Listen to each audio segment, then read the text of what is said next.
man in the ice. High in the Ötzi Alps, where the air is thin and clean and time seems to move a little slower, there is a kind of silence that feels older than memory itself. It is not the complete silence of nothingness. It is the quiet breathing of mountains, the soft whisper of wind sliding over snow, the distant creak of ice shifting, just enough to remind you that the earth is still alive, still moving, even when it looks frozen and still. For thousands of years, these mountains have watched humans come and go. Hunters pass through. Shepherds follow their flocks. Traders crossed narrow paths carved into stone. Then roads were built far below, and modern life slowly forgot about the higher places. The peaks remained. Patient, waiting. In the late summer of 1991, the Alps were changing in a subtle but important way. The days were warmer than usual. The ice that had rested comfortably for centuries had begun to loosen its grip. Glaciers, which usually keep their secrets locked away, were starting to sigh and soften under the sun. High on a rocky mountain pass at over 10,000 feet above sea level, something began to emerge. At first, it was nothing special. Just a darker patch in the ice. A shape with a smooth white surface was broken. Meltwater trickled around it, carrying small stones and dirt downhill. If you were not looking closely, you would have walked right past it. And for more than 5,000 years, everyone had. Slowly, patiently, the ice pulled back. A curve appeared. Then something that looked like skin. Brown and weathered. Wrinkled like old leather. One arm lay bent at an awkward angle, frozen in place as if it had been reaching for something, or maybe trying to shield itself from the cold. The mountains had begun to give something back.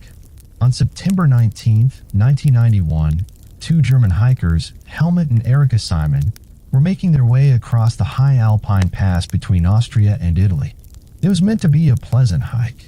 Challenging, yes, but peaceful. The kind of walk where your biggest concern is whether you packed enough water, or if your knees will complain on the way down. They were not expecting history.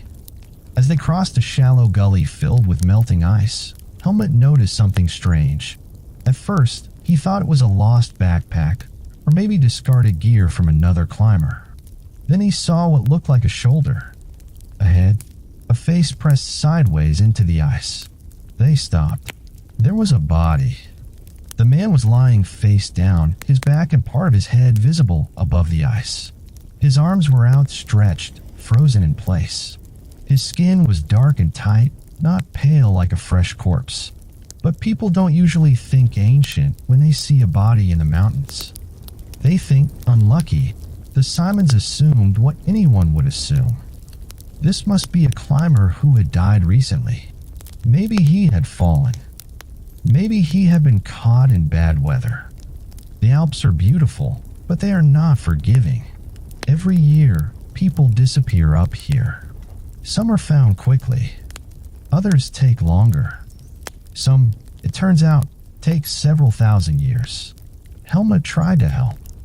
He reached down and attempted to free the body from the ice. It did not budge. The ice held tight, like it had a claim on the man.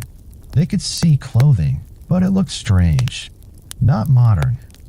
No bright colors. No zippers. No synthetic fabric. Just rough material that seemed almost handmade. Still, the thought did not settle in yet. They took photos. They marked the location. Then they did what responsible hikers do when they find a body on a mountain. They reported it. Local authorities arrived later, expecting a difficult but ordinary recovery. The weather was poor. Snow began to fall again. Attempts were made to chip the body out with tools meant for ice, not archaeology. At one point, the body was damaged slightly. No one knew yet how precious it was. After all, to everyone involved, this was just a tragic accident. A man who had been in the wrong place at the wrong time.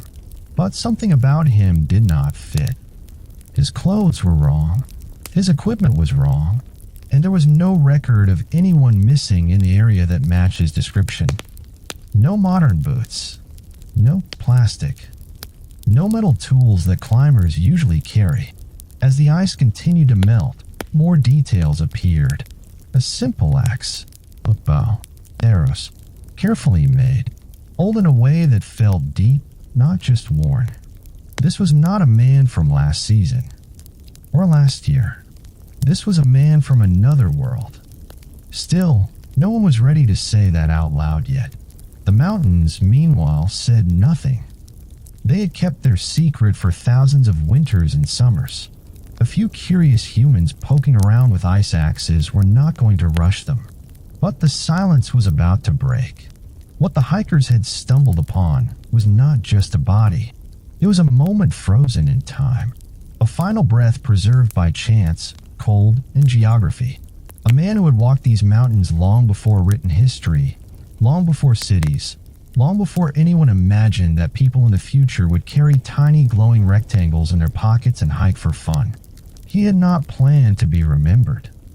He had not planned to be found. And yet, here he was, slowly emerging from the ice, as if waking from a very long sleep.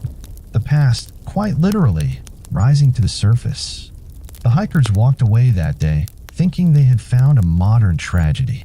They could not know that they had just introduced the world to one of the most important archaeological discoveries ever made.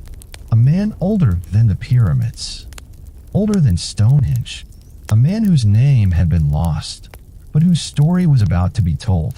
For now, though, he lay quietly in the mountain pass, half in ice, half in open air, waiting. The Alps had finally decided it was time, and this man in the ice was far older than anyone imagined. The day the Alps gave up their secret.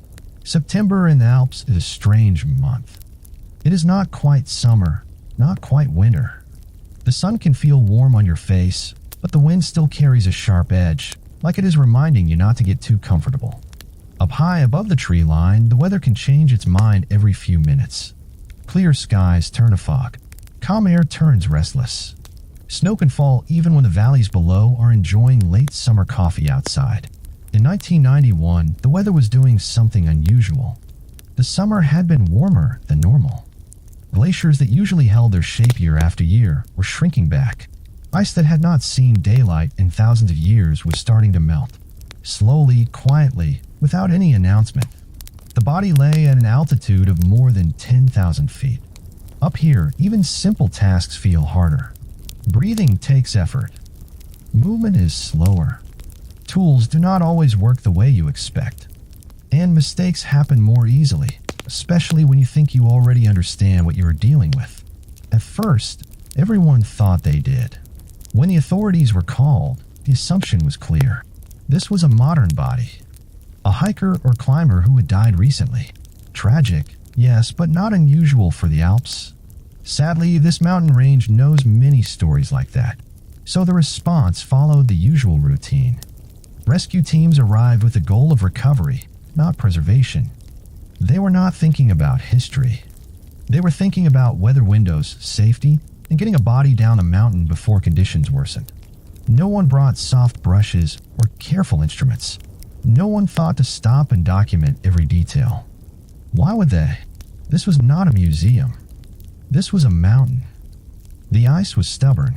Attempts were made to free the body using ice axes and even a small pneumatic drill. These tools were designed to break ice quickly, not gently. At one point, the frozen shoulder was damaged. A hip was scraped. Small pieces of clothing were torn without anyone realizing their importance. Looking back, it sounds painful. And it was. But it is also very human. When you think something is ordinary, you treat it that way. The weather did not help. Snow fell again, covering the site. Fog rolled in and out, reducing visibility. The mountain seemed to be changing its mind. First it showed the body, then it hid it again, like it was teasing the people below. Eventually, the decision was made to fully remove the body once conditions improved. It took several days. Each attempt ended with the same result. The ice refused to let go easily. The body had become part of the glacier, frozen in place in a way that only long time can achieve. During these efforts, small details began to stand out. Someone noticed the axe. It was not steel. It was copper. That alone was strange. Copper axes were not exactly common climbing gear in the late 20th century. Someone else noticed the arrows. They were unfinished, carefully shaped, but clearly not modern. No plastic. No aluminum. Just wood, stone, and sinew. The clothing raised more questions. The shoes were made of leather and grass. The leggings were stitched together in a way no modern manufacturer would bother with. The materials looked natural, handmade, almost prehistoric. Still, disbelief lingered. People tried to fit what they were seeing into familiar boxes. Maybe this was a historical reenactor who had gone terribly wrong. Maybe someone eccentric had decided to climb with replica gear. People will believe a lot of strange things before they believe something truly ancient. But the clues kept piling up. There were no modern seams, no machine stitching, no signs of recent manufacturing. Everything about the man spoke of skill, patience, and a deep understanding of natural materials. This was not a costume. This was survival gear from a world without stores, factories, or instruction manuals. Even the way the body was positioned felt wrong for a modern accident. He was not tangled in ropes. He had not fallen from a height. He looked like someone who had stopped moving, right where he stood. Eventually, the body was freed from the ice and transported down the mountain. It was placed in a body bag and taken to a morgue in Innsbruck. At this point, the paperwork still listed him as a recent death. No one had updated the forms yet. History does not change overnight. It changes in small, awkward steps. It was only when experts began to take a closer look that the ground truly shifted. A forensic pathologist examined the skin. It was not decomposed in the usual way. It was dehydrated, preserved, almost mummified. The organs, though damaged, were still present. This alone was extraordinary. Then came the dating. A small sample was taken for radiocarbon analysis. No one expected anything dramatic. A few decades, maybe a century at most. Something historical, but not world-changing. The results came back, and suddenly the room felt very quiet. The man was over 5,000 years old. Older than the Egyptian pyramids. Older than Stonehenge. Older than most written stories humans have ever told. This was not a medieval traveler. This was not a Bronze Age warrior. This was a man from the Copper Age, frozen in place like a bookmark in the long book of human time. The Alps had not just given up a secret. They had handed over a message from deep prehistory. News spread quickly. Scientists, archaeologists, and historians all wanted answers. The rescue had turned into a discovery. The accident had become a miracle of preservation. And the man who had been treated as an unfortunate hiker was suddenly one of the most important humans ever found. Looking back, it feels almost funny. The most complete ancient mummy ever discovered was nearly drilled out of the ice and sent off as a routine case. It is a reminder that history does not arrive with labels. It arrives quietly, often muddy, sometimes damaged, usually misunderstood at first. But now the mistakes were over. The man from the ice was no longer just a body. He was evidence, a witness, a bridge between modern humans and their distant ancestors. And the tools and clothing that once seemed strange were now priceless clues. The Alps had waited long enough. They had given up their secret, and the world was finally ready to listen. Body out of time. When the first test results came back, nobody spoke right away. Not because the numbers were confusing. They were very clear. That was the problem. Radiocarbon dating is usually a calm process. You take a small sample. You run the test. You get a number. Most of the time, that number fits nicely into a timeline everyone already understands. A few hundred years old. Maybe 1,000. Something historical, but familiar. This time, the number did not behave. The results said the man from the ice had died more than 5,300 years ago. At first, people thought there must be a mistake. Machines fail. Samples get contaminated. Someone probably mixed up a label. This kind of thing happens. Science is careful because science knows humans are not perfect. So they tested again. Same result. Another test was done. Different lab. Same answer. The quiet in the room became heavier. The kind of silence where everyone suddenly realizes they are standing at the edge of something very big. The body on the table was not from history as people usually imagine it. He was not medieval. He was not Roman. He was not even from the early Bronze Age. He was from a time before most timelines feel comfortable. Over 5,000 years ago, humans were still figuring things out. Farming existed, but life was hard. Villages were small. Travel was dangerous. Writing, for the most part, did not exist yet. Stories were spoken, not written down. And when people died, they usually disappeared completely. Except this man didn't. Ötzi, as he would soon be called, lived during the Copper Age, also known as the Chalcolithic period. It was a strange and quiet moment in human history. Stone tools were still common, but metal had begun to appear. Copper was soft and difficult to work with, but it was new. It was exciting. It was the beginning of something. Think of it as humanity testing a new idea, like saying, what if rocks weren't the best we could do? Ötzi stood right in the middle of that experiment. His copper axe alone was enough to make archaeologists sit up straighter. Copper tools from this period are incredibly rare. Finding one is special. Finding one still attached to the person who used it is almost unheard of.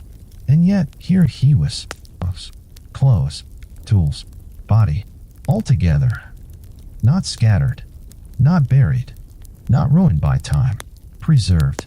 Usually, archaeology works like a puzzle, with most of the pieces missing.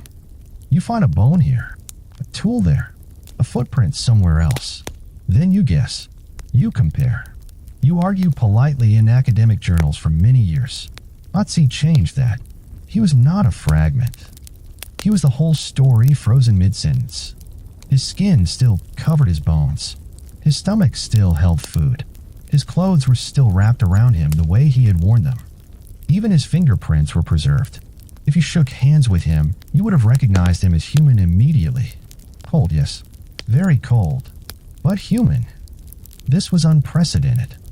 No one had ever found a naturally preserved mummy from this time period in Europe. There were Egyptian mummies, of course, but those were carefully prepared, wrapped, treated, buried with intention. Ötzi was different. He was preserved by accident, by weather, by ice, by the simple fact that he fell in the right place at the wrong time and never thought out again. The shock rippled through the scientific world. Suddenly, textbooks were out of date. Museum labels were wrong. The Copper Age, which had always felt distant and abstract, now had a face. Wrinkles, hair, worn teeth, a body shaped by work and walking. He was no longer a concept. He was a man, and the timing was perfect. Or terrible. Or both. Because archaeology had reached a point where technology could finally meet him properly. CT scans, DNA testing, chemical analysis. Scientists could read his life the way you might read a diary, except this diary was written in muscle fibers, pollen grains, and tiny cracks in bone. The realization settled in slowly. This man had lived and died before the Great Pyramid was built, before the wheel became common, before bronze replaced copper, before kingdoms and empires reshaped the map. He belonged to a world that had almost completely vanished, and yet he looked strangely familiar. He had bad teeth, aching joints, signs of stress on his body. He had eaten meat and grain. He had walked long distances. He had been injured before. He had survived things. In other words, he was not some mythic caveman swinging clubs around. He was a working adult with responsibilities, knowledge, and skill. That might have been the most shocking part of all. Ötzi did not feel primitive. He felt practical. His tools showed planning. His clothes showed adaptation. His survival gear showed intelligence passed down through generations. This was not early humanity guessing its way through life. This was humanity already experienced, already learning, already solving problems. The Copper Age suddenly felt much closer. Archaeologists realized that Ötzi offered something no dig site ever could.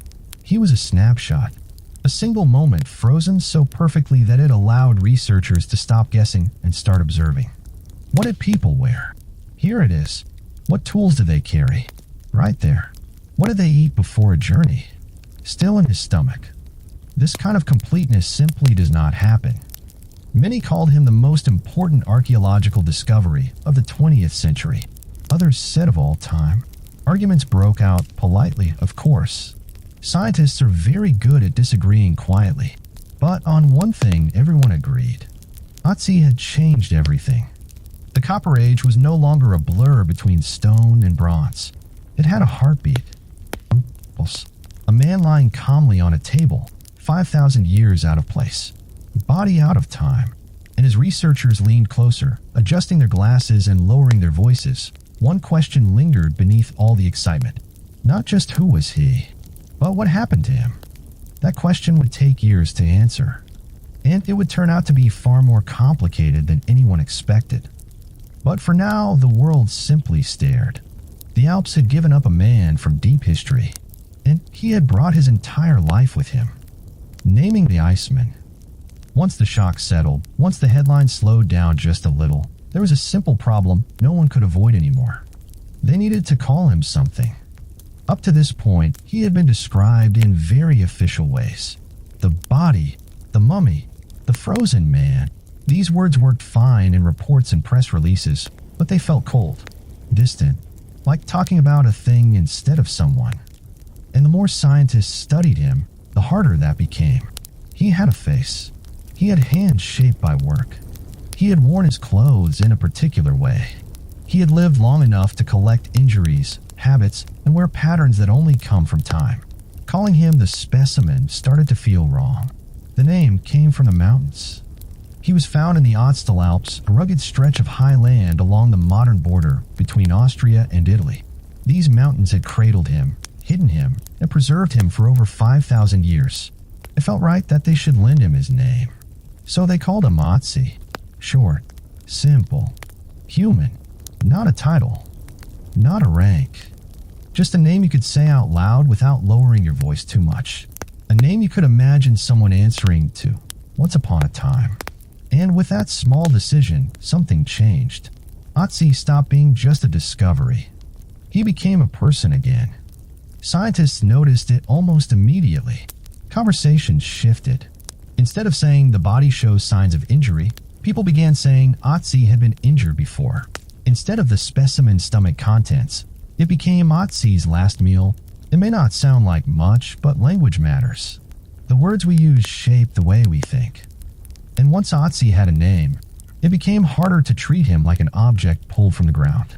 He was no longer just evidence. He was someone who had lived. Researchers began to slow down, not in their work, but in their approach. Every cut, every scan, every test carried a bit more weight. There was a quiet understanding that this was not just about data. It was about respect.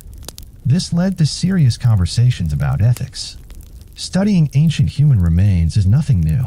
Archaeology has always involved bones, burials, and fragments of past lives. But Ötzi was different. He was not a skeleton. He was not reduced to pieces. He was whole, intact, recognizable. Looking at him did not feel like looking at the distant past. It felt uncomfortably close.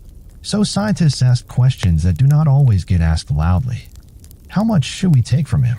How much should we leave untouched? At what point does curiosity turn into intrusion? There were debates. Some quiet, some not so quiet. Should he be displayed to the public? Should he remain hidden away, studied only by experts?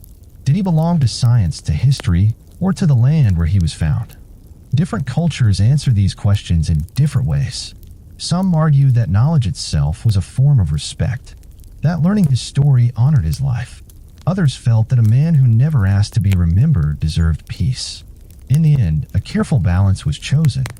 Ötzi would be studied, but gently. He would be preserved, not exploited. His body would rest in a carefully controlled environment, protected from light, heat, and decay. When people saw him, it would be quietly. No spectacle, no drama, just observation. Even then, the discomfort never fully went away, because Ötzi still looked like someone who could wake up. That was perhaps the hardest part. His face, though shrunken and darkened by time, still carried expression. His hands still curled slightly. His body still held posture. He did not look like an ancient idea. He looked like a man who had stopped moving. This forced scientists to confront something archaeology does not always make obvious. Every artifact was once personal. That axe had been held. Those shoes had rubbed against skin. Those clothes had kept someone warm on cold nights. Ötzi had cared about his tools. He had chosen them, fixed them, carried them. They were not symbols. They were necessities. And now, thousands of years later, strangers were examining them under bright lights, writing papers, arguing theories, and trying to piece together his final days. It raised a quiet, uncomfortable thought. If someone far in the future studied us this way, what would they think? Would they understand our choices, our tools, our routines? Would they see us clearly or just as clues and patterns? Would they call us by name or reduce us to categories? Naming Ötzi was a small act, but it mattered. It reminded everyone involved that this was not just about timelines and periods. It was about identity. A man who had once known his own name, spoken his own language, and walked his own path through the mountains. That name is lost now. No record remains. No story passed down through families. Whatever his parents called him faded away long before the ice took him. And yet, in a strange way, Ötzi got a second name. One given not by his people, but by ours. Bridge across time.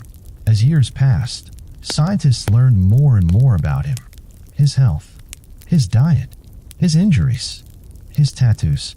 Each discovery added detail, but also raised new questions. The more they learned, the clearer it became that Ötzi was not special because he was powerful or famous. He was special because he was ordinary. He represented millions of lives lived without records. People who worked, traveled, struggled, rested, and died without leaving monuments behind. People whose stories vanished the moment they were gone. Ötzi was one of them. And yet, by chance, he remained.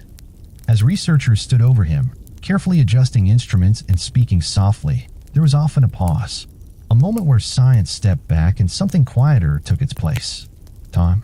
5,000 years collapsed into a single room. A modern human looking down at an ancient one, separated by centuries, but connected by shared anatomy, shared needs, shared fragility. Ötzi did not know he would become famous. He did not know his body would be studied, named, and preserved. He only knew his own time, his own mountains, his own life. And yet, here he was, remembered. Seen. The ice had taken his voice, but time had given him another kind of presence. Not as an artifact, but as a man. What Ötzi wore in the Alps. If you want to understand how someone lived, look at what they wore. Clothes are quiet storytellers. They do not speak, but they remember. They remember cold mornings, long walks, sudden storms, and nights spent trying to stay warm while the wind searches for every weakness. Ötzi's clothes told his story long before scientists finished scanning his body. At first glance, his outfit looked simple. No bright colors. No decoration meant to impress. Just layers of natural materials stitched together with care. But the longer researchers looked, the more impressive it became. This was not primitive clothing. This was smart clothing. Let's start with the cloak. Ötzi wore a cloak made of woven grass. Not thick grass, not stiff straw, but carefully selected plant fibers twisted together into something flexible and light.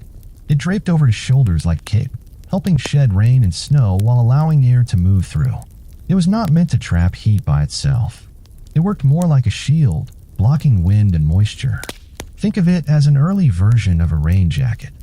No logo, no warranty, still effective. Under the cloak, Ötzi wore leather leggings. These were made from goat and sheep skin, stitched together in sections. The seams were placed where movement mattered least, showing an understanding of how the body bends and walks. These leggings protected his legs from cold air, sharp rocks, and rough terrain. They were not fancy. They were practical. And they were clearly used. Every scrape, every worn patch showed that these leggings had traveled many miles. This was not ceremonial clothing. This was everyday gear for someone who moved through mountains regularly. On his feet, Ötzi wore shoes that surprised everyone. They were made from a mix of leather, plant fibers, and grass insulation. The sole was tough leather. The upper part wrapped around the foot, secured with leather straps. Inside, soft grass acted as padding and insulation. Warm, flexible, reparable. Basically, Ötzi invented the hiking boot long before outdoor stores did. And honestly, he did a pretty good job. On his head, he wore a bearskin cap. Thick, warm, durable. Bears were not easy animals to hunt, which meant this cap was valuable. It was not just for comfort. It was protection. Against cold, against wind, and maybe even against rain or snow. The cap also tells us something important. Ötzi lived in a cold world. Not always frozen, but unpredictable. Warm valleys, cold passes, sudden storms. His clothing was designed for layers, which allowed him to adjust as conditions changed. Remove the cloak when walking uphill. Add it back when stopping. Stuff grass into shoes when temperatures dropped. This was survival knowledge passed down over generations. Copper Age people did not have weather forecasts. They had experience. They learned by watching the sky, the animals, and the mountains themselves. And they dressed accordingly. Every piece of Ötzi's clothing had a job. Nothing was decorative for decoration's sake. Nothing wasted energy or material. Making clothing took time. Preparing hides, cutting them, stitching them by hand. This was work. Serious work. Which tells us something else. Ötzi did not dress this way by accident. His clothes show planning, skill, and access to resources. He likely knew how to make some of these items himself, but not all. That suggests a community. People with different skills. Hunters, tanners, weavers. Clothing in this world was teamwork. The stitching alone proves it. The thread was made from animal sinew, strong and flexible. The stitches were tight and consistent. Not rushed, not sloppy. Someone took pride in this work, even if no one else would ever see it closely. That pride mattered. It meant staying alive. The materials also tell us about the climate Ötzi lived in. Grass cloaks make sense in wet conditions. Leather holds warmth even when damp. Fur traps heat. These choices point to a cold, shifting environment where protection mattered more than comfort. And yet, there was comfort. The grass lining in his shoes cushioned his steps. The leather softened with use. The cloak moved with his body instead of fighting it. This was clothing shaped by the human form, not forced onto it. Ancient craftsmanship often gets underestimated. People imagine rough, uncomfortable garments that barely worked. Ötzi proves the opposite. His clothes were thoughtful, adapted, refined through use and experience. He dressed for the mountains because the mountains demanded it. There's also something quietly human about seeing his clothing laid out in modern labs. Shoes next to scanners, cloak under glass, cap resting under controlled light. Items that once smelled of smoke, sweat, and weather now resting in clean, silent rooms. They feel close. It is easy to imagine Ötzi pulling on his leggings in the morning, adjusting his shoes, throwing the cloak over his shoulders before stepping into cold air. These are actions we still do today, just with different materials. The technology has changed. The habit has not. And here is a small detail that always makes people smile. Ötzi's outfit did not match. Different hides, different textures, different shades of brown. This was not a fashion choice. This was availability. You use what you have. You fix what breaks. You mix materials because survival does not care about style. In a way, that makes his clothing feel very modern. What Ötzi wore shows us more than climate and survival. It shows intelligence, adaptation, respect for the environment. He did not fight the mountains with force. He worked with them using what they offered. Grass, leather, fur, skill. These clothes kept him alive through countless cold nights and dangerous paths. They carried him far. They protected him until the very end. And when the ice took him, they stayed, wrapped around his body, holding their shape, waiting. 5,000 years later, they still tell his story. Not loudly, but clearly. They whisper of cold wind, careful stitching, and a man who knew exactly what it meant to dress for survival in the Alps. The tools of a Copper Age man. If clothes tell you how someone survived the weather, tools tell you how they survived life. Ötzi did not travel light. When researchers laid out everything found with him, it became clear that this was not a man wandering aimlessly into the mountains. He was equipped, prepared, carrying the kind of gear you bring when you expect the journey to matter. At the center of it all was the axe, the copper axe. This single object changed how scientists saw Ötzi almost immediately. Copper axes from this period are extremely rare. Copper was difficult to work with. It required heat, skill, and knowledge that not everyone had. Stone tools were still common because stone was easier.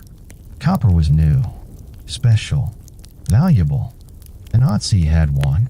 The axe had a wooden handle made from yew, carefully shaped to fit the hand. The copper blade was fitted into the handle and secured tightly. This was not decorative. This was a working tool. Sharp, balanced, used. Owning a copper axe likely meant status. Not royal status, but respect. It suggested Ötzi was skilled, trusted, or important in his community. You do not hand out rare tools to people who lose them easily. The axe could cut trees, shape wood, and even be used as a weapon if needed. It was a multi-purpose tool, and it probably took a long time to make. Someone mined the copper. Someone melted it. Someone shaped it.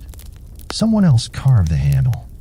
This axe was the result of many hands and many hours, which makes it even more interesting that it was still with him when he died. If he had been robbed, the axe would be the first thing taken. But it was left behind. That detail would matter later. Alongside the axe, Ötzi carried a flint knife. Simple in appearance, but very sharp. Flint blades can be incredibly precise when made well. This knife was likely used for cutting meat, shaping materials, and daily tasks. It was small enough to carry easily, but useful enough to matter. The knife showed where it had been used, sharpened, used again. This was not a backup tool. It was part of his routine. Then there were the arrows. Ötzi carried a quiver made from animal hide. Inside were several arrows in different stages of completion. Some were finished and ready to use. Others were unfinished shafts, still waiting for stone tips or feathers. This detail is important. It shows planning. Ötzi did not just carry weapons. He carried a system. If an arrow broke or was lost, he could finish another one on the road. This meant he expected to spend time away from home, long enough that repairs would be necessary. The arrows themselves were made from carefully selected wood, straight and balanced. The finished ones had flint arrowheads attached with resin and sinew. Feathers helped guide them in flight. Every piece mattered. A poorly made arrow could mean a missed hunt, or worse, and hunting was not optional. Food meant survival. The unfinished arrows also tell us something quieter. Ötzi was not in a hurry when he started his journey. He did not pack only what was done.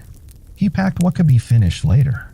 This suggests confidence, experience, a man comfortable with the idea of spending time in the mountains. Now, one of the most fascinating tools he carried was also one of the smallest. 2 small containers made from birch bark. Inside them were embers. Not flames, not firewood. Embers. These containers allowed Ötzi to carry fire with him as he traveled. Birch bark burns slowly and can protect glowing coals for hours. With embers, Ötzi could start a fire quickly without friction tools, even in cold or wet conditions. This is quiet genius. Fire meant warmth, light, protection. Cooked food, dry clothes. Fire meant control in a dangerous environment. Carrying embers meant not having to start from scratch every time. It saved energy. It saved time. And in the mountains, those things can save lives. These containers also suggest routine. This was not a one-time trick. This was a known method, passed down and practiced. Someone had taught Ötzi how to do this. Someone had done it before him. Again, we see community. What stands out when you look at all his tools together is balance. He did not overload himself. Every item had a purpose. Nothing felt random. Axe for wood and defense. Knife for daily tasks. Arrows for hunting. Embers for fire. This was a toolkit designed for movement. It also shows confidence. Ötzi did not carry excess. He trusted his skills. He trusted the tools he brought. He trusted that he could handle what came next. There is something oddly calming about this. A man walking through the Alps with exactly what he needs. No more, no less. Modern hikers often carry gear for every possible situation. Extra this, backup that, just in case. Ötzi carried less, but he knew how to use it better. That knowledge mattered.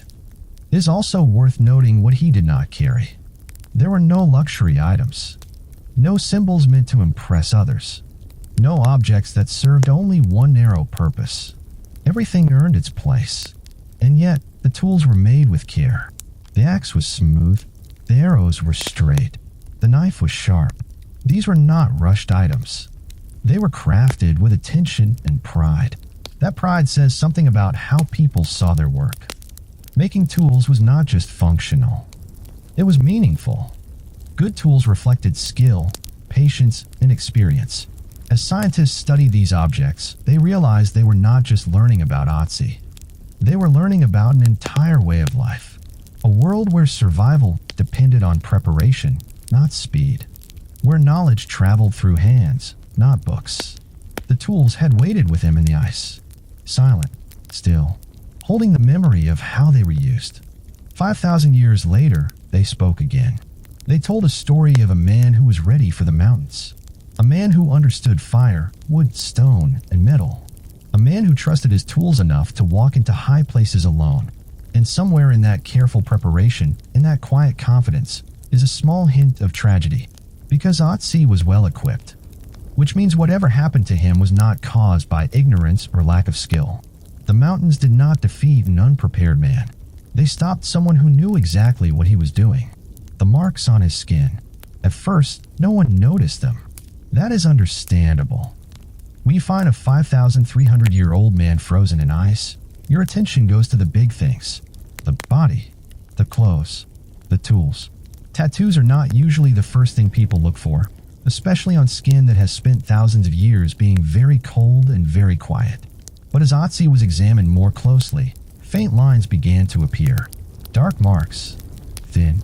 Simple. Not pictures. Not animals. Not symbols meant to impress. Just lines and small crosses placed carefully on his skin. Ötzi had tattoos. Not one or two. He had 61 tattoos. That number alone changed the mood in the room. Tattoos are personal. They require intention. You do not accidentally get 61 of them. And you definitely do not get them spread across your body for no reason. These tattoos were not decorative. Anyone hoping for ancient art or dramatic imagery would have been disappointed. There were no spirals, no animals, no scenes, just straight lines, short dashes, and small crosses. Quiet marks. The locations mattered more than the designs. Most of Ötzi's tattoos were found on his lower back, knees, ankles, and wrists. Areas that bend. Areas that carry weight. Areas that ache when you walk long distances or work hard for many years. This immediately caught the attention of researchers, because these were not random spots. They lined up with joints. They lined up with places where pain would collect. The tattoos were made by cutting the skin and rubbing charcoal into the wounds. This was not gentle. It was not painless. Someone had deliberately marked his body again and again over time, which raises an obvious question. Why? One idea was ritual. Tattoos have been used in rituals across many cultures. They can mark status, identity, or belonging. But Ötzi's tattoos did not match that pattern. They were hidden under clothing. They were not placed where others would easily see them. These were not meant to be shown off. Another idea was decoration. But again, the designs were too simple, too repetitive. No variation. No creativity. This was not art for art's sake. So researchers looked at his body more closely. CT scans and x-rays revealed that Ötzi suffered from arthritis. His joints showed wear. His spine carried signs of long-term stress. His knees had taken a beating over the years. Walking through mountains will do that to a person. And suddenly the tattoos made sense. Many of them were placed directly over areas where Ötzi would have felt chronic pain. Lower back, ankles, knees, even along the spine. This led to a fascinating theory. Ötzi's tattoos may have been therapeutic. In other words, they may have been an early form of medical treatment. Something very similar to acupuncture. Modern acupuncture places needles along specific points in the body to relieve pain and restore balance. When researchers mapped Ötzi's tattoos, many of them lined up closely with known acupuncture points. This was surprising. Acupuncture is often associated with ancient Chinese medicine, documented thousands of years later.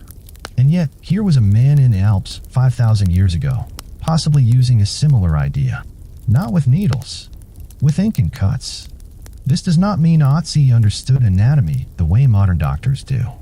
It means people observed patterns. They noticed that pressing, marking, or treating certain spots eased pain. Knowledge like this spreads through experience, not textbooks. Someone had learned this. Someone had taught it. Maybe Ötzi himself knew how it worked. Or maybe someone else in his community did the marking. Either way, these tattoos were not decoration. They were treatment. Pain management, Copper Age style.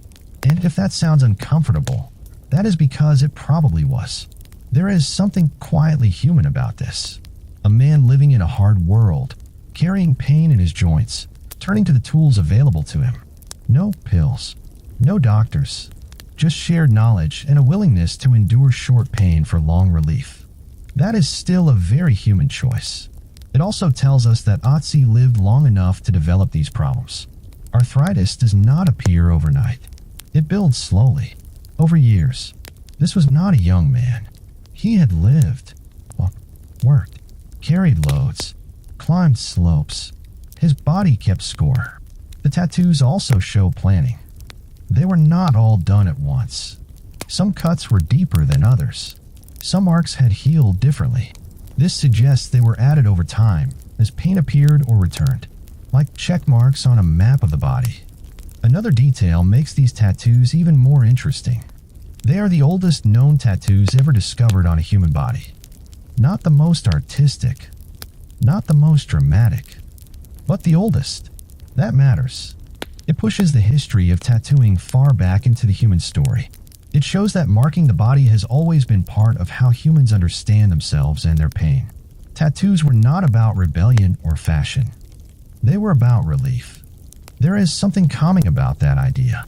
A reminder that humans have always tried to care for themselves, even when resources were limited. Even when life was harsh. Ötzi's tattoos were quiet conversations between his body and his community. A shared understanding that pain could be addressed, even if it could not be cured. And there is one more thing. These marks stayed with him. Through snow, through us, through time. 5,000 years later, they still speak.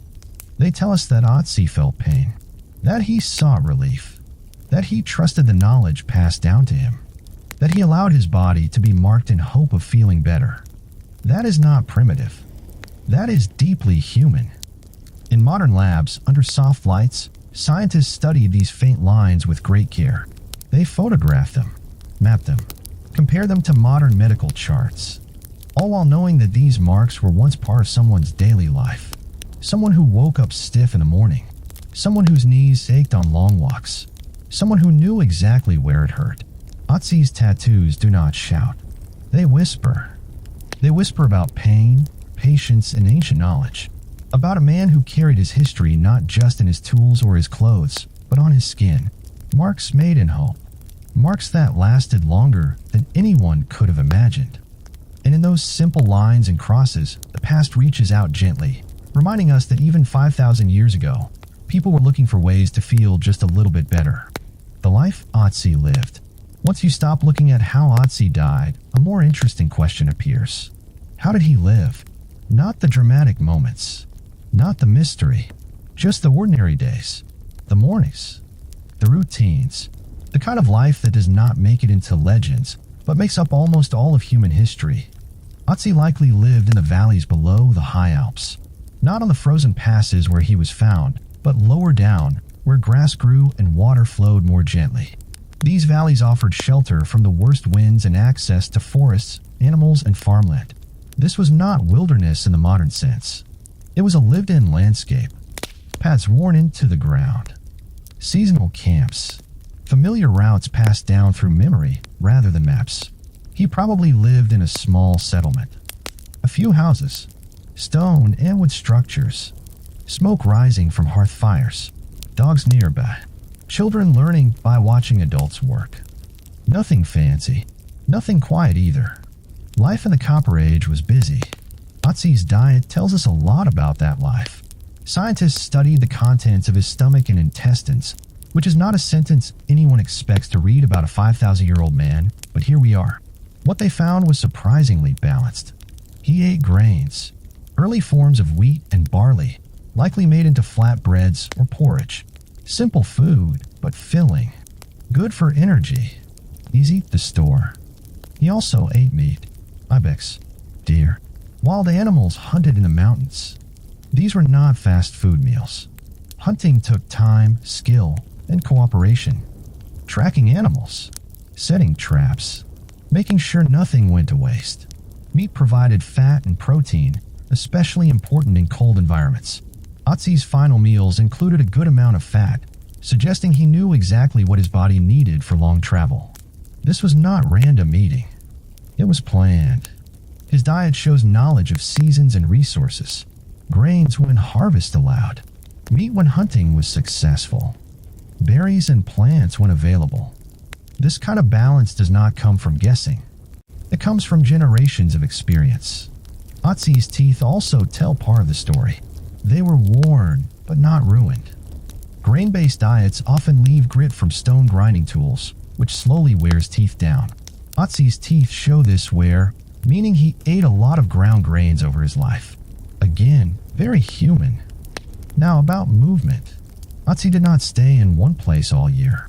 Like many people of his time, he likely moved with the seasons. In warmer months, people travel higher into the mountains. Animals grazed there. Hunting was good. Plants grew. In colder months, people returned to lower valleys where shelter was better and food stores were kept. This seasonal movement was not wandering. It was routine. Ötzi knew these routes. He had walked them many times before. The mountains were not mysterious to him. They were familiar. Dangerous, yes, but familiar in the way a sharp tool is familiar to someone who uses it daily. This explains his comfort traveling alone.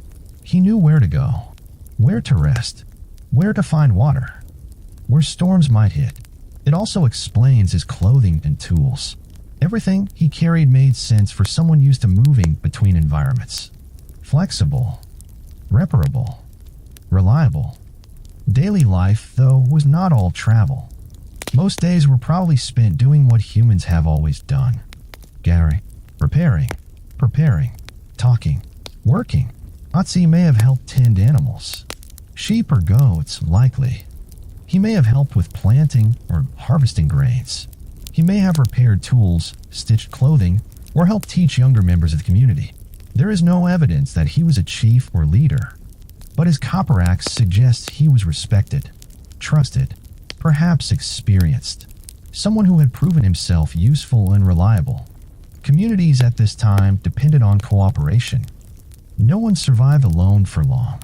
Skills were shared. Knowledge was passed down by showing, not explaining.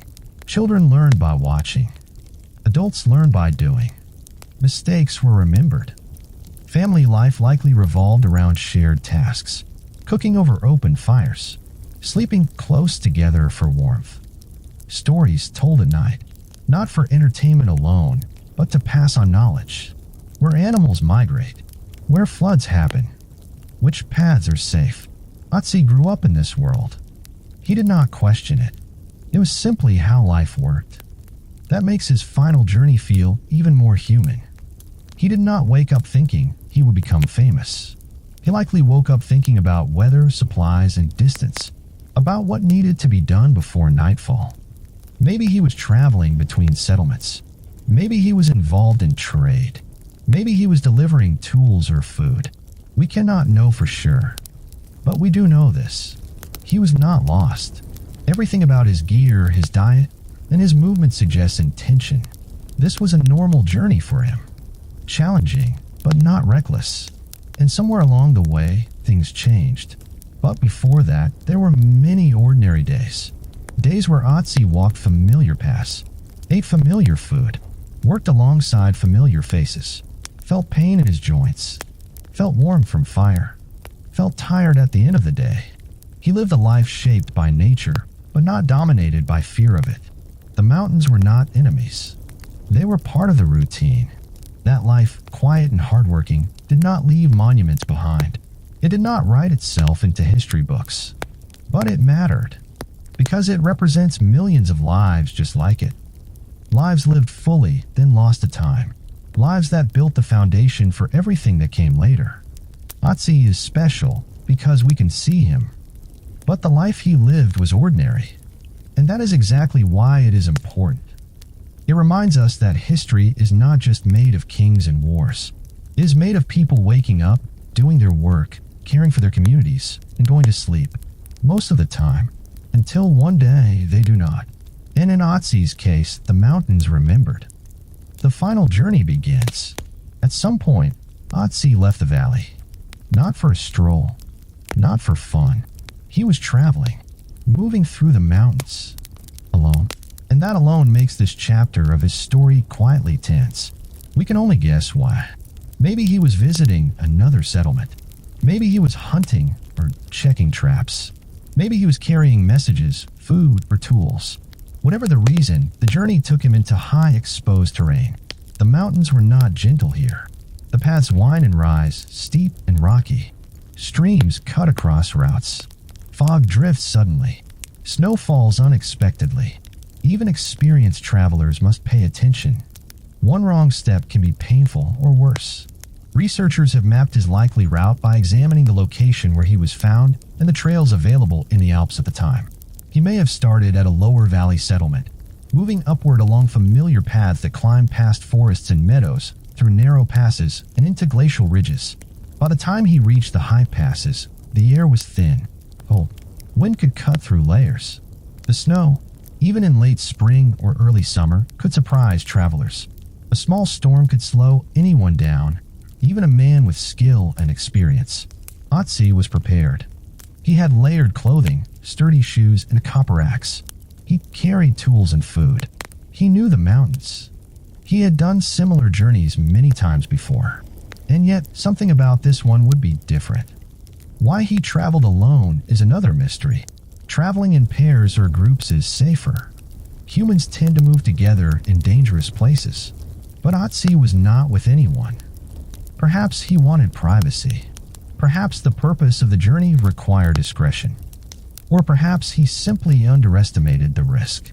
The weather at the time of his final journey can be reconstructed from ice layers, pollen, and other clues. Reports suggest a storm was moving through the area, with rapid changes in temperature and visibility. Snow may have been thin but wet, enough to make the terrain slippery. Wind could blow across the ridges, carrying chill that penetrates even well-prepared clothing. Even the mountains themselves seem to have played a quiet role.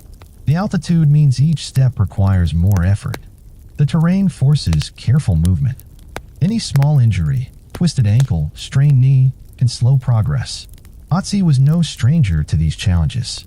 He had survived winter storms before, hunted in higher passes, and repaired his clothing along the way.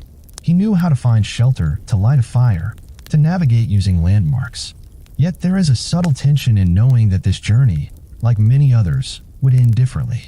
Researchers reconstruct his path by examining his body, his tools, and the environment. Pollen in his intestines shows the plants he ate were from valleys at lower elevations, indicating he had been moving upward. The state of his stomach contents suggests he had eaten a last meal not long before reaching the higher passes. Every detail paints a picture of careful planning. Ötzi was not reckless. He moved with purpose. But even purposeful travelers can encounter problems. The terrain might have slowed him. Weather might have shifted unexpectedly. And traveling alone means no one is there to help. A twist of fate, a slip, a momentary misjudgment, all that could have made the difference. And yet, for a long stretch of this journey, he was successful. He walked the passes, adjusted clothing, checked his tools, perhaps paused to eat or rest, perhaps listened to the wind. He had done this before, and for a while, nothing out of the ordinary happened. This is part of the tension. It was a normal day, a normal journey. Nothing dramatic. Until the end. The mountains at that altitude can feel both welcoming and threatening. They offer vantage points, fresh air, and open paths. But the weather can flip instantly. Snow, fog, and wind turn familiar routes into traps. Even a man like Ötzi, skilled and prepared, must respect that. Why he was traveling alone also makes us consider his character. He was independent, capable, and experienced. Perhaps he wanted to move quickly, without slowing down for others. Perhaps his task required discretion. Or maybe, as often happens in human life, he simply had no one available to accompany him. Whatever the reason, traveling alone made every choice critical. Every step mattered. Every glance at the terrain counted. Every preparation, from clothing to tools to food, became a silent insurance policy against an unpredictable world. By tracing his route and belongings, scientists can almost feel his rhythm. Walking, pausing, adjusting his cloak, checking the axe, perhaps thinking about what he needed to do next. There is calm in that repetition. There is also subtle unease, because even small miscalculations in such a landscape can be serious. We don't know if he sensed danger. Maybe he felt it coming, maybe not. What we do know is that he had everything a Copper Age man needed for survival. He had skills, tools, and knowledge, and yet he never made it to the valley below again. This chapter of Ötzi's story reminds us that survival is not just about preparation.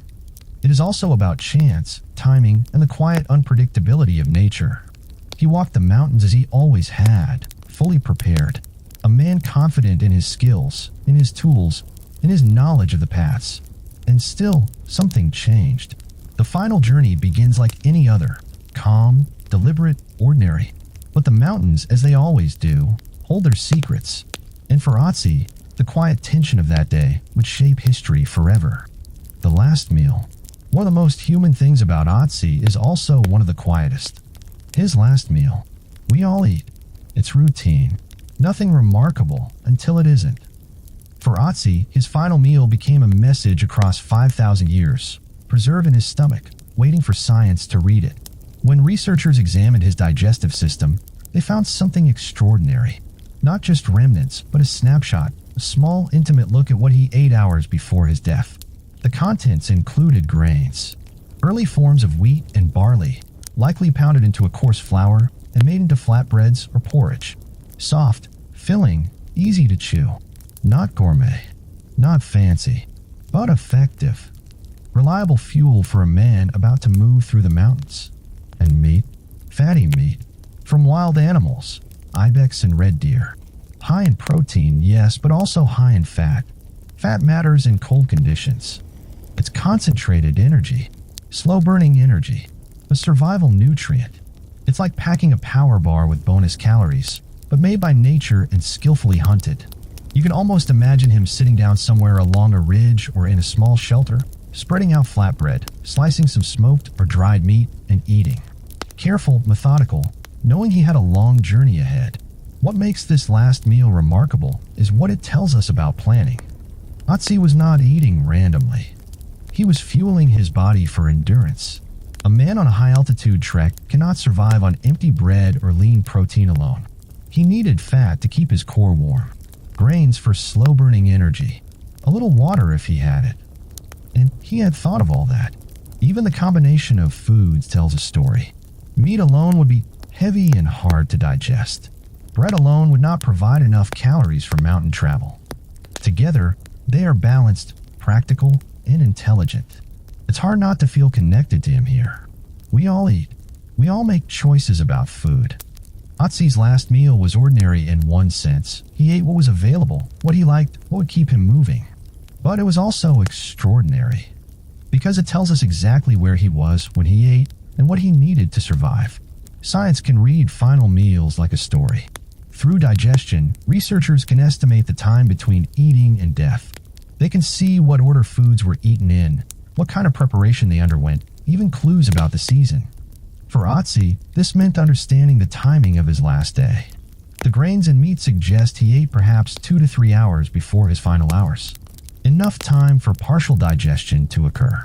Enough for the nutrients to start entering his body, fueling muscles, warming blood, giving him energy for the trek. The fatty meat is especially interesting. High-fat meals are harder to digest, slower to break down, but they provide warmth and sustained energy. In a cold alpine environment, this is genius. Even a modern hiker would benefit from the same strategy. Eat energy-dense foods before moving into harsh conditions. This meal also hints at the resources he had access to. He hunted or traded for meat. He cultivated or acquired grains. He had cooking and storage knowledge. Nothing in that meal was random. Everything was planned, practical, deliberate. And it makes his journey feel intimate. Not just a historical reconstruction, but a small human moment. The quiet act of eating, chewing, swallowing, perhaps pausing to look at the mountains. A man fueling his body for survival. Nothing heroic. Nothing dramatic. Just ordinary human care. It's striking how much science can tell from what seems so small. A stomach. Some food. Tiny traces of digestion. Modern techniques, microscopy, DNA analysis, chemical testing, allow researchers to reconstruct the diet almost as if they were sitting beside him. You can see the last pieces of grain, the fibers of meat, even pollen or seeds that hint at season and location. This is one of the few times history whispers so clearly. No debate, no interpretation, just facts preserved in biology. A story that does not change with perspective. And yet, there is humor in imagining it. Ötzi frozen in time, unknowingly delivering a culinary report to future scientists. Who knew that 5,000 years later, people would be analyzing your last meal in minute detail? Not exactly the dinner conversation he imagined. Still, it matters. Because these small choices shaped his ability to survive longer. They show his intelligence, his experience, and his understanding of his body. He was a man who knew what he needed and made deliberate decisions to get it. In a way, his last meal is comforting. It reminds us that even in prehistoric times, humans cared for themselves. They prepared. They thought ahead. They survived the day the best they could, just like we do now. And for us looking back, it is a bridge. A tiny edible bridge between then and now. A man who walked the Alps, who chose what to eat, who faced the mountains with skill, and whose choices still speak across time. The last meal was ordinary, but in its ordinariness, it tells an extraordinary story. A story of life, planning, survival, and quiet intelligence. And as we imagine Ötzi eating that meal, one hand holding bread, the other slicing meat, perhaps he paused, looked up at the mountains, and thought simply about the next step, the next slope, the next moment. Because that is what humans do. Then and now. Plan, eat, move, survive, and hope that it is enough. For Ötzi, that meal was enough to carry him far. Not far enough to escape fate, but far enough to leave behind a story we are still reading today. An arrow from behind. For thousands of years, Ötzi's final moments remained a mystery, and then science spoke. The story changed the moment researchers discovered something buried in his shoulder, an arrowhead, not lying nearby, not forgotten in the snow, embedded in his body. At first, they weren't sure what they were seeing. Was it an accident? Did he fall on a projectile? Or was this something else entirely? Closer examination revealed the truth. The arrow had pierced deep into his left shoulder, cutting through muscle, and most critically, damaging a major artery. This was bad. Very bad. Blood loss like that is fast. In minutes, the body goes into shock. Heart races. Brain struggles to get oxygen. Muscles weaken. Vision blurs. Survival becomes a matter of seconds, not hours. Ötzi did not have a chance to call for help. Not that there was anyone nearby. Traveling alone in high alpine passes, with cold wind cutting through layers and steep rocks underfoot, he was utterly isolated. The arrow wasn't decorative. It wasn't a hunting accident. It was violence directed at him. Deliberate. Purposeful. Someone, somewhere, had shot at him and hit. And the fact that it struck from behind is telling. He may not have even seen it coming. This was new information that changed the way scientists reconstructed his final day. Before, it was a story of survival against the elements. Harsh weather. Thin air. Rugged mountains. Now, there was a human element, conflict. The arrowhead itself was small, made of flint, simple, effective, designed to pierce flesh and deliver damage. There were no fletchings left with it, no part of the shaft preserved. But its position and orientation were clear. It wasn't a random injury from climbing or hunting. It was an attack. And it explains the rest of the story. Because the wound hit the artery, Ötzi could not have survived for long. He may have tried to continue walking, using sheer will to move, but his body was betraying him. Blood loss means weakness, dizziness, and confusion. Pain intensifies. Panic sets in, not that there was anyone to comfort him. We can imagine him walking. Step, stumble, pause, grip the axe, the knife, maybe try to apply pressure. But the injury was too severe. There was no stopping the bleeding. There was no time to heal. The location of the arrow is important.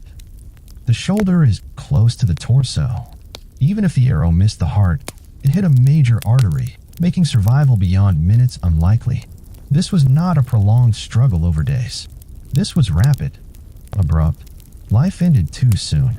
Yet, despite this, there is no sign he fought back violently in that moment. No broken tools, no defensive wounds elsewhere. Perhaps he did not even see the attacker. Perhaps he stumbled in surprise, confusion, and pain. Some scientists suggest the attack may have been personal. Maybe a dispute over resources, land, or interpersonal conflict. Maybe a hunting argument gone wrong. Or perhaps a robbery attempt, though his valuable copper axe was still with him. We don't know. What we do know is that the arrow redefines his death. Ötzi was not simply a man lost to the mountains. He was a man attacked, wounded, betrayed, or at least struck by another human hand. This discovery also changes how we think about Copper Age society. Life may have been hard, yes. Survival demanded skill, knowledge, and preparation. But conflict was real. Violence existed alongside hunting, trade, and daily routines. Communities were not always peaceful. Disputes could turn deadly. And Ötzi's last moments are a reminder of that reality. Nature was one threat. Other humans were another. And in the end, it was a human threat that ended his journey. There's also something quietly chilling about the method. The arrow came from behind. It was stealthy. Not a head-on fight. Not a clear duel. A sudden strike in a vulnerable place. This is why forensic science matters. The angle of entry, the depth of penetration, the damage to bone and artery, all these tiny details allow us to read the event like a silent story. A story frozen in ice. A story written in blood. And for Ötzi, there was no recovery.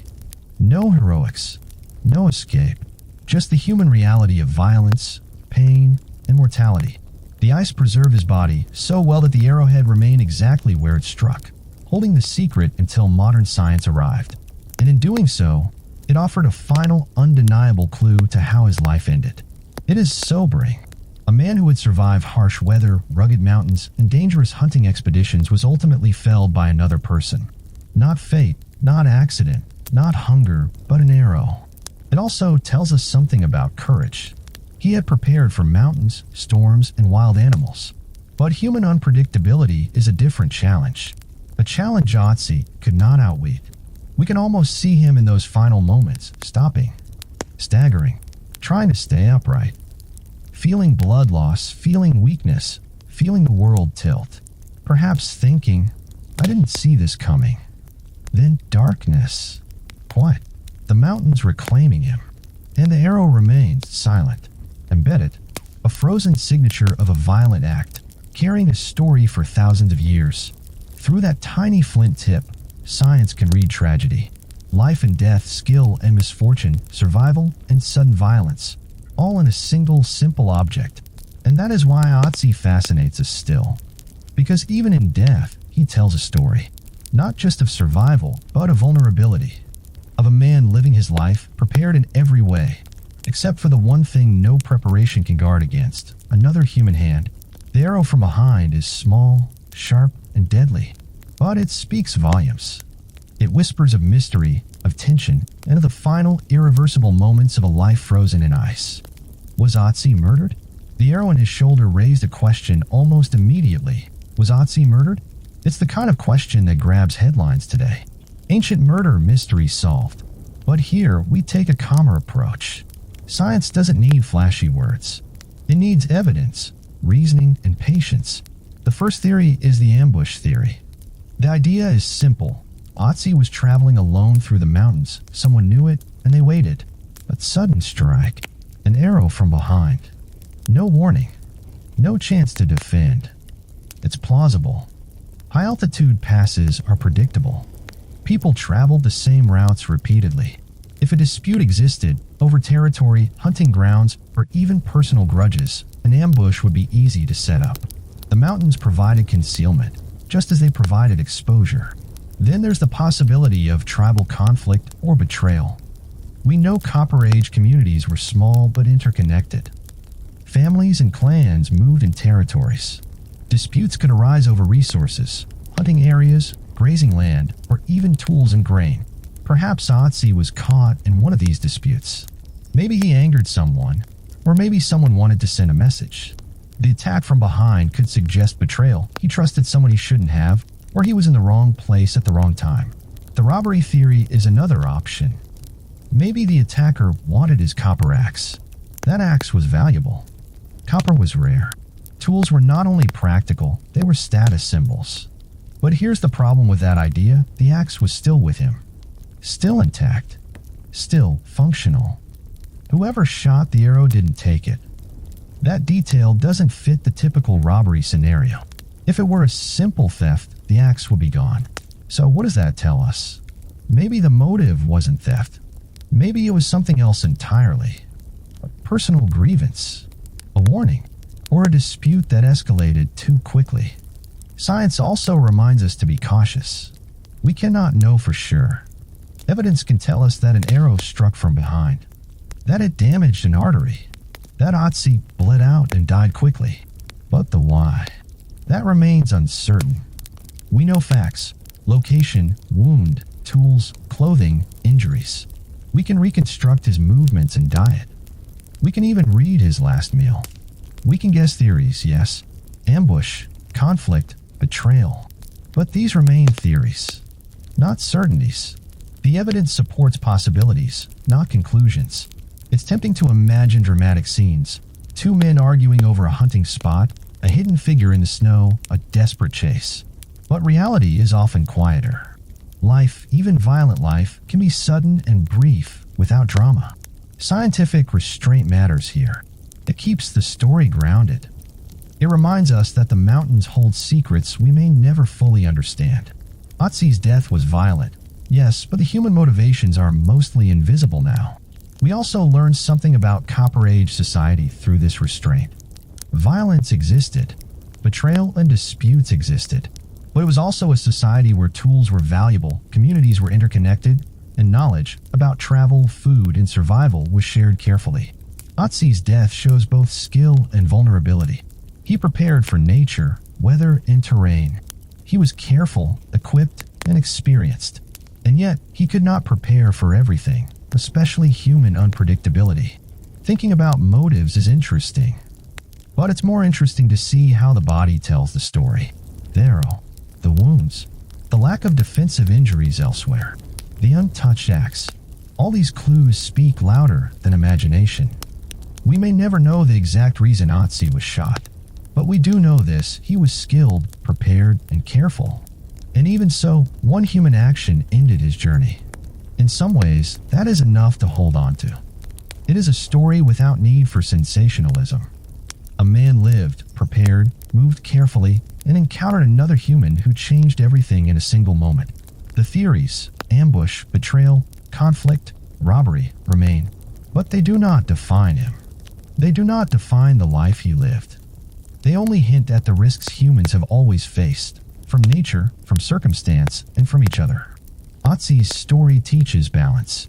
Preparation matters. Skill matters. Knowledge matters. But some outcomes are beyond control. And that quietly is part of every human story. So, was Ötzi murdered? Possibly.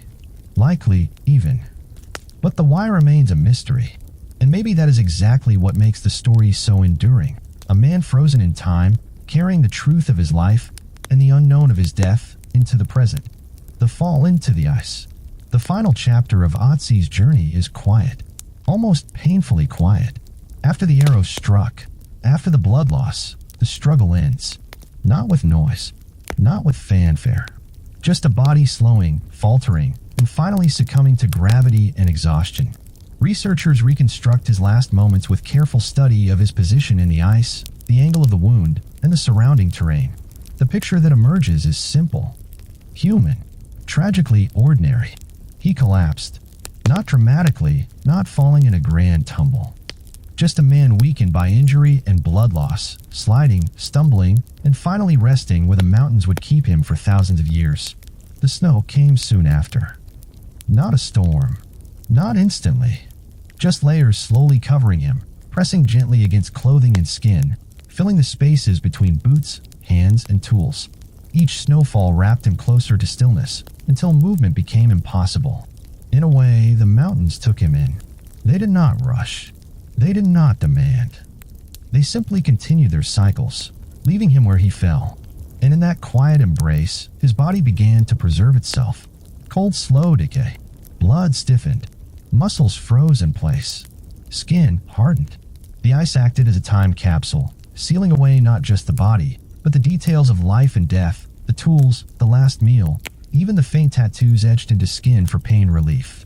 This preservation is remarkable. For thousands of years, no scavenger, no human hand disturbed him. Nature, in a sense, became a guardian. Not gentle, not conscious, but effective. A silent protector of memory. It's strange to think about. The mountains, often harsh and dangerous, also became the keepers of his story. A quiet paradox. The same environment that threatened him in life ensured his survival in death. Snow and ice compressed around him over centuries, slowly turning into glacier. Pressure built. Oxygen decreased. Microbes that normally break down bodies were slowed or destroyed. Every layer of ice was another year, another century, another millennia of waiting. And yet, the mountain itself returned to silence. No footsteps, no noise, just wind through ridges, snow drifting in quiet patterns, and the occasional distant cry of an ibex or bird. Ötzi became part of that landscape, nearly invisible, but fully present. The scene is striking in its simplicity. A man lying still, surrounded by ice, tools at his side, clothing intact. The last meal digested. The arrowhead still embedded. The body frozen exactly where life faltered. It is not dramatic. It is not cinematic in the usual sense. But it is haunting. Calm, intimate. The mountain does not celebrate him. It does not mourn him. It simply holds him. And in that holding, the story survives. Researchers who found him in 1991 were initially surprised by the perfect preservation. They could see details that normally vanish over decades. Skin patterns, hair, nails, even the smallest abrasions. The ice preserved not just his body, but his life in miniature. A record of preparation, movement, injury, and final moments. The folds of clothing, the placement of tools, the state of the digestive system. All frozen exactly as they were at the moment of collapse. It's tempting to romanticize, to imagine the mountain as gentle and conscious. But the reality is simpler, and perhaps more beautiful. Nature acted as it always does. Cold slows, pressure seals, time accumulates, and in the accumulation, memory is stored. For millennia, Ötzi lay in silence. Seasons changed above him. Snow fell, wind blew, ice shifted slowly. Entire generations were born and died below the peaks, and still he remained. When the ice finally revealed him to modern humans, it was like opening a book sealed for 5,000 years. Every page preserved, every line clear. A story waiting patiently for readers. The fall into the ice, then, is both ending and beginning. The end of life, the beginning of memory. What was once an ordinary mountain path became a crypt, a museum, a time capsule. And there is a strange comfort in that. Ötzi's story did not vanish. The mountain, indifferent as it was, ensured that it would survive, that future generations could learn, reflect, and even feel connection across millennia. The silence of the mountain is total. Yet, through the frozen body, the tools, the tattoos, and the last meal, Ötzi speaks softly. He tells of human preparation, vulnerability, and endurance, of daily life in the Copper Age, of the quiet inevitability of mortality. And as we imagine him there, frozen yet preserved, it is a calm, almost meditative scene. The mountains are still. The wind whispers through peaks. Snow drifts quietly, and a man from 5,000 years ago rests where he fell, forever part of the world he once walked. His fall was the final moment of life. The ice became the first moment of memory. And in that delicate balance, Ötzi's story continues to unfold, quietly, calmly, across millennia. 5,000 years of sleep. After Ötzi fell into the ice, the mountains did what they always do, kept going. Seasons turned. Snow fell and melted. Wind carved new shapes into the ridges. Glaciers shifted slowly, almost imperceptibly, above his resting place. And all the while, he lay still, silent, waiting, not awake, not aware, just frozen in time. It's strange to imagine. 5,000 years is longer than most humans can even grasp. A time span that swallows entire civilizations, and yet he stayed, unchanged, untouched. Below him, the world kept moving. People built villages, then towns, then cities. Languages rose and fell. Empires grew vast and crumbled to dust. Wars happened, victories celebrated, and losses mourned. All the while, Ötzi remained in perfect stillness, insulated by snow, ice, and rock. Imagine a Roman soldier marching across the Alps, unaware that a man from 5,000 years ago lies frozen above.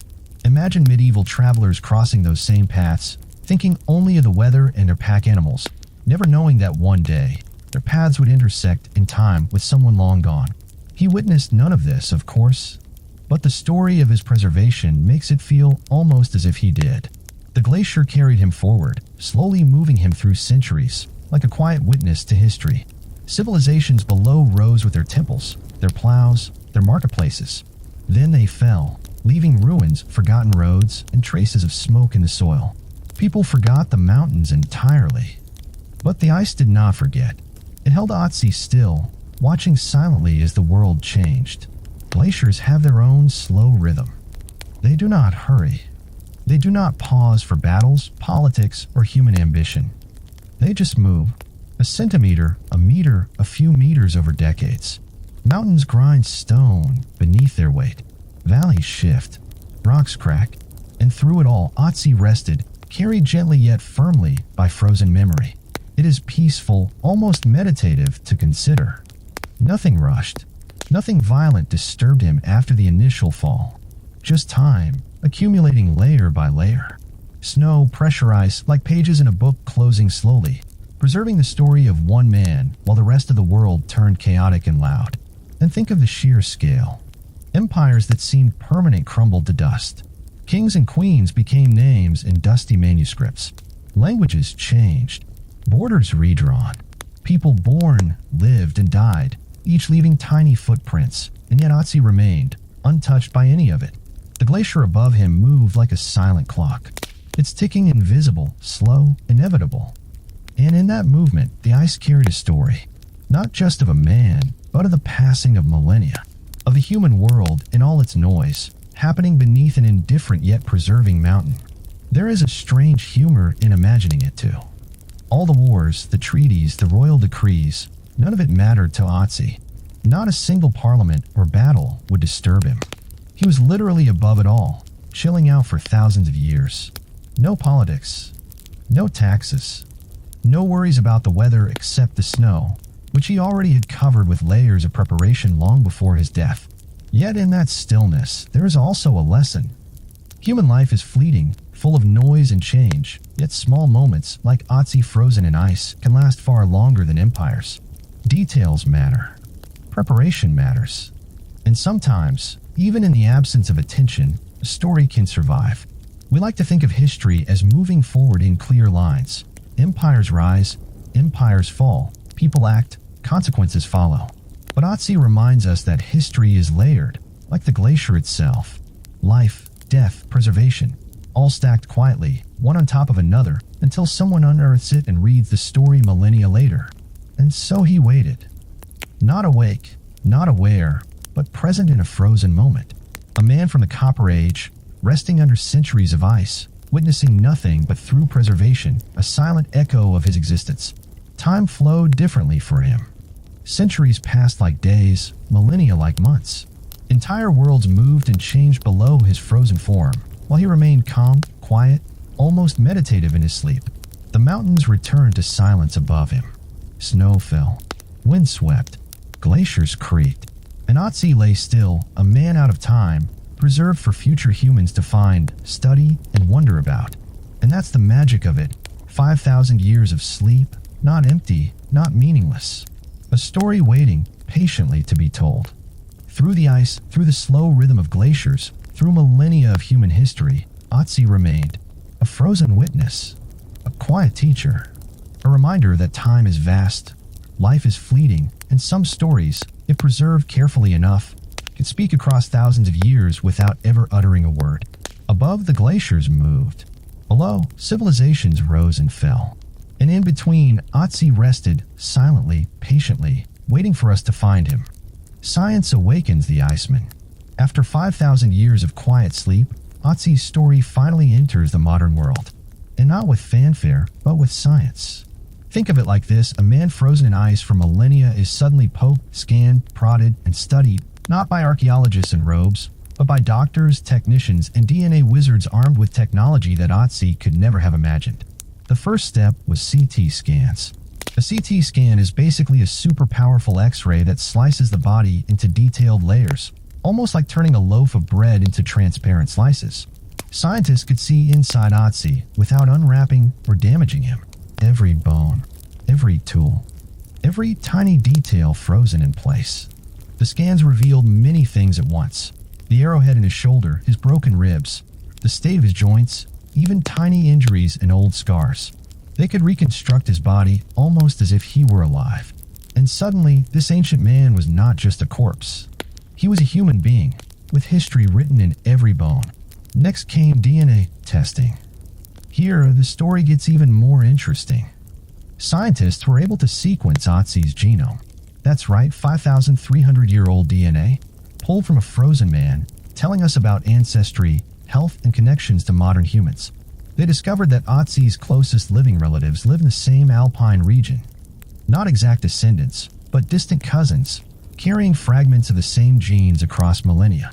Imagine that your great-great-great-great-grandfather was found in a glacier, and your DNA still whispers that connection. But the revelations didn't stop there. Isotope analysis of his teeth and bones gave scientists a sense of where he had traveled, the foods he ate, and even the seasons of movement. This isn't guessing. It's reading the chemistry in his body, tiny elements absorbed through diet and water, leaving a map of his life encoded in bones. Ötzi's health also came into focus. He had joint pain, visible in wear on knees and spine. He had parasites, tiny hitchhikers that had lived in his intestines.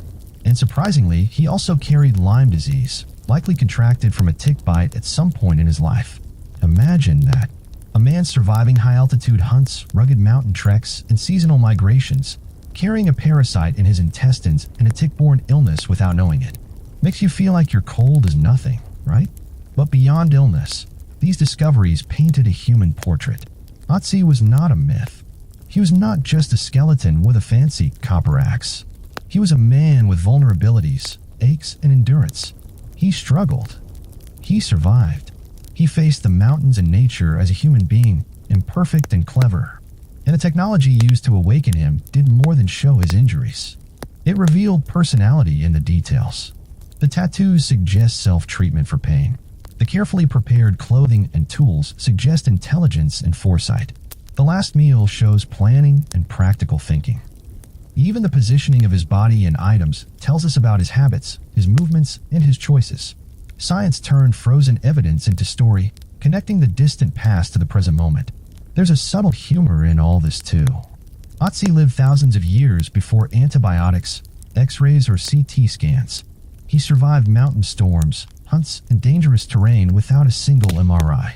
And now, 5 millennia later, humans are marveling at his DNA, his last meal, and his tattoos, learning more from him than perhaps anyone knew in his lifetime. Yet, the story is gentle. It doesn't scream headlines or try to turn him into a celebrity. It shows humanity across time. Illness, planning, struggle, survival, all ordinary. Extraordinary only because we can see it so clearly thanks to modern science. Even today, researchers continue to study him. Every scan, every analysis adds a brushstroke to the portrait of a man who lived in a world entirely different from ours, yet with concerns, skills, and vulnerabilities that are profoundly familiar. In this way, science doesn't just study Ötzi. It awakens him not as a living person, but as a human being whose life, health, and choices speak across millennia. We learn he was strong but flawed, clever but vulnerable, prepared but ultimately at the mercy of both nature and human conflict. He was, in the simplest terms, human. And that, perhaps, is the most remarkable part of all. Through CT scans, DNA testing, isotopes, and careful observation, the frozen man becomes a teacher, a bridge between worlds, a quiet reminder that humans are fragile, brilliant, and ordinary, even in extraordinary times. Ötzi may have rested in ice for 5,000 years, but science woke him. And in waking, it showed us a truth that is comforting, humbling, and endlessly fascinating. That beneath the ice, beneath the mountains, beneath the mystery, there was a man, a human being, not so different from us, not so different at all. Where Ötzi rests today, after thousands of years frozen in the Alps, after discovery, study, and modern science awakening his story, Ötzi now has a final resting place, one that is calm, controlled, and respectful. He lives in the South Tyrol Museum of Archaeology in Bolzano, Italy. Not in a dusty corner, not in a crowded display, but in a specially designed climate-controlled chamber. Think of it as a luxury suite for ancient humans. Careful temperature, precise humidity, constant monitoring. No sudden drafts, no dramatic lighting, no bustling crowds brushing past. Just quiet, stable conditions, preserving him for future generations. The chamber is fascinating because it treats him not as an artifact to be poked and prodded at will, but as a human being deserving care. Scientists set the temperature at around -6 degrees Celsius, 21 degrees Fahrenheit, and maintain relative humidity carefully, slowing decay and preventing mold. Even the slightest shift in conditions could cause deterioration. It's a delicate balance, like a frozen musical instrument that must be tuned precisely to keep playing. Visitors to the museum can see him through glass. They often move slowly, respectfully, sometimes whispering. The room is dim, calm, almost meditative. People watch the man from 5,300 years ago and pause. Some are in awe of his clothing, tools, and tattoos. Others are simply struck by the fact that a real human, once alive, once walking the Alps, now rests silently before them. There's a gentle irony in this. For millennia, he lay in silence, unnoticed, under snow and ice, while the world changed in monumental ways. Empires rose, languages shifted, civilizations came and went. And now in a museum, people travel from around the world to observe quietly a man who lived thousands of years before them, frozen in a moment of life and death. Preservation is a full-time job. Curators and scientists continuously monitor his body, clothing, and tools. Sensors check every detail. Cameras watch temperature, humidity, and ice conditions. The goal is simple.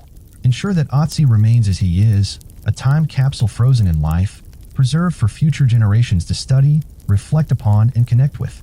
Even the tools and clothing are preserved alongside him. His copper axe, flint knife, arrows, and birch bark containers are displayed carefully. The textiles are stabilized.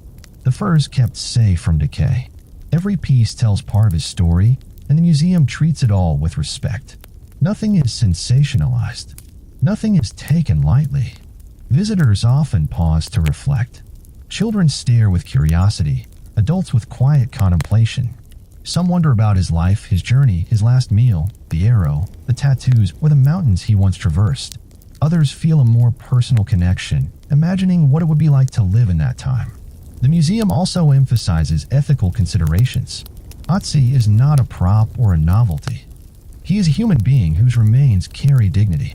Displays are designed to educate and inspire, not entertain. Information about his health, diet, injuries, and DNA is shared carefully, always reminding viewers that this was a real person, not a mannequin or a historical mascot. And so, in this calm, climate-controlled chamber, Ötzi rests, not in the chaos of discovery, not in harsh unpredictability of the Alps, but in a space designed to honor him. Every detail, temperature, lighting, humidity, observation is calibrated to protect and respect him. It's a peaceful closure. After centuries of silence, storms, and glacier movement, he finally rests in a place where humans can learn from him without endangering him, where his story can continue, slowly unfolding, for generations yet to come.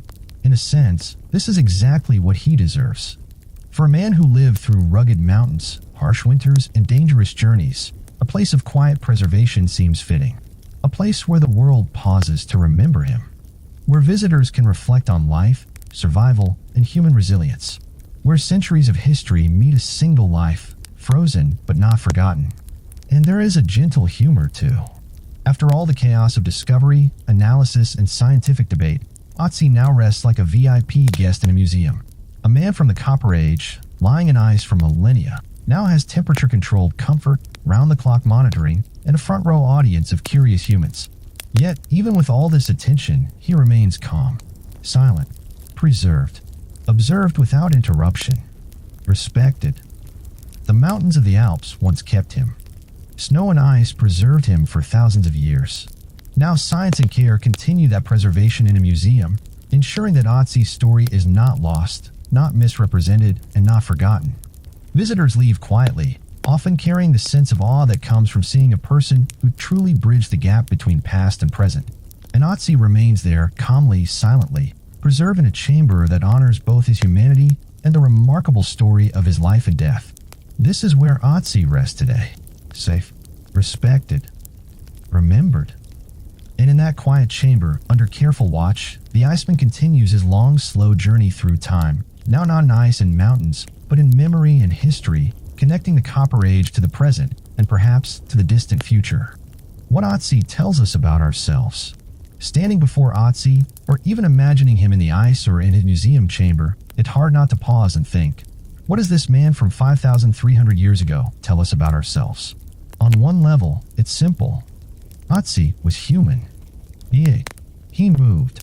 He planned. He suffered. He died. That's us. Ordinary, everyday humans, just like him. Yet, in the details, there's something extraordinary. Consider the violence he experienced. The arrow from behind wasn't random. Someone targeted him. Human conflict existed then, just as it exists now. Humans fought over resources, territory, personal grievances, or even status. Nothing new there. Ötzi reminds us that violence is part of the story of being human. But it's not the whole story. Survival, for Ötzi, was constant. From the careful preparation of clothing to the last meal, he made choices to endure harsh environments. He hunted, he traveled, he carried tools, he healed his body with tattoos. He was clever, adaptive, and resilient. That's us too. Survival, ingenuity, and the drive to make life better are as human today as they were then. Community also mattered. He likely belonged to a small group, relying on kin and neighbors for food, trade, and protection. Even though he traveled alone at the end, his life was embedded in a social world. Humans have always been social creatures. Cooperation, conflict, and shared knowledge shaped our ancestors, and they continue to shape us. It's fascinating how little has changed.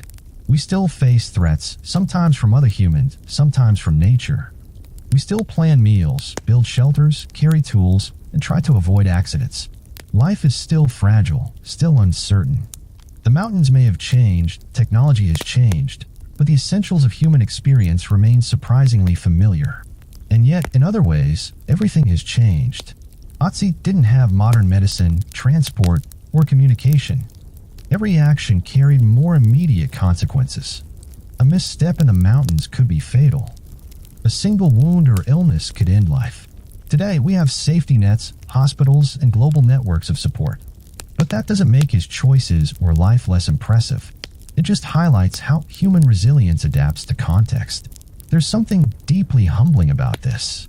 Here's a man who lived 5 millennia ago, and yet through science, through preservation, through careful observation, he speaks to us.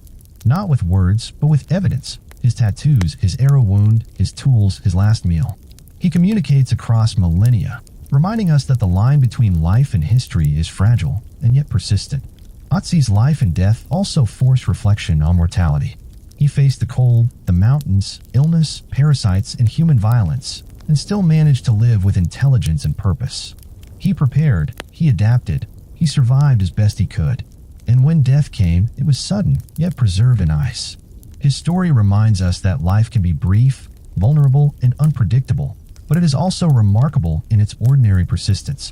There's also a quiet humor in imagining his perspective. He likely never guessed that thousands of years later, people would analyze his stomach contents, his DNA, or debate the motives of the person who shot him. He didn't know his life would become a lesson in survival, conflict, and humanity for generations. Yet, through that quiet, frozen life, he teaches us so much. Science and history give us the tools to see him clearly. The ice preserves details that are usually lost. The museums and researchers ensure that story survives. But the reflection comes from within us. What do we take from this? Perhaps the patience to notice ordinary human courage, the humility to respect life across time, the understanding that human nature, in its resilience and flaws, is a thread connecting us to the distant past. And finally, Ötzi reminds us that life is fleeting, history is long, and memory can be fragile. One man in the Alps, shot by an arrow, frozen in ice, carries insights across millennia. A reminder that every life has meaning, and that our actions, no matter how small, can echo further than we imagine. We can laugh a little too. After all, a man who lived 5,300 years ago didn't need Wi-Fi, taxes, or smartphones, and yet people today can spend hours staring at him, marveling at his tattoos and last meal. It's a funny thought, but also comforting. Human curiosity, care, and imagination have always been with us. And Ötzi exemplifies that continuity. In the end, what Ötzi tells us about ourselves is simple and profound. Humans are fragile yet resilient, flawed yet clever, mortal yet capable of leaving lasting stories. Violence, survival, community, curiosity, and care. These are constants. The mountains, glaciers, ice, and time preserved one life so we could see it and reflect. And in reflecting, we learn about our own humanity. And maybe, just maybe, we become a little more patient, a little more thoughtful, and a little more aware of the fragile line between life and history. Ötzi was human. He is human. And through him, we recognize ourselves. A man, a mountain, and time. As our journey with Ötzi comes to a close, imagine the Alps at night. The sun has dipped below the jagged peaks, and darkness spills across the valleys like soft velvet. Stars glimmer faintly over snow and stone, twinkling with patience older than any human memory.